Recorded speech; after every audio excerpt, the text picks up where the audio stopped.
Saya sih terlalu nggak sentuh batu bara sih ya, Pak Joseph ya. Saya pribadi ya, saya sih nggak kesentuh, bisnis batu bara.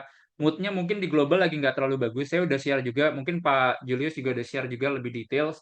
Cuman kalau kita lihat di India, di China contohnya, China itu adalah pembeli batu bara paling banyak dan juga dia salah satu produksi yang paling banyak. Nah, kalau kita lihat sekarang, si China itu nggak mau tergantung sama orang luar gitu ya. Jadi ibaratnya beli kayak dari Southeast Asia, batu baranya mereka nggak ambil dari luar. Jadi kalau kita lihat sekarang di China, tren produksi batu baranya itu meningkat. Nah, jadi artinya adalah barang mereka banyak nih, inventory mereka banyak. Jadi kalau kita coba lihatin datanya, inventorinya batu bara di China itu banyak. Di India juga inventorinya banyak. Artinya kalau inventory banyak, kita nggak harus import dari kayak Indonesia. Dan ini menurut kita juga nggak terlalu bagus ya sebenarnya buat ke emiten-emiten batu bara Indonesia. Nah, jadi seperti itu sih. Jadi batu bara nih saya kayaknya masih agak lumayan tough ya.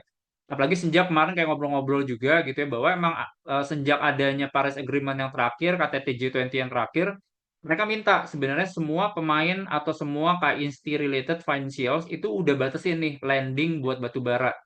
Jadi itu sih agak hati-hatinya batu bara nih kayaknya agak dibatasin banget ya ruangnya. Walaupun kita bisa argue bahwa transisi dari energi fosil ke non fosil ini berat banget. Karena ini masih mahal banget sebenarnya.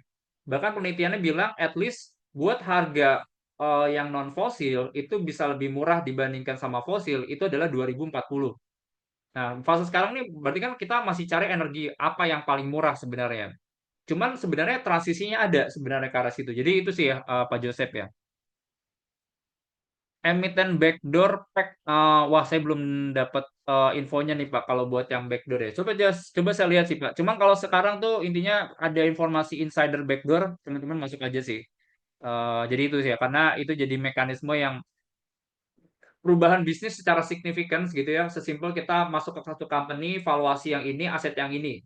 Adanya mereka masuk berarti kan aset konsolnya jadi lebih gede, bisnisnya juga jadi lebih gede. Mungkin sama case-case-nya kayak Pani waktu itu ya. Oke. Teman-teman mungkin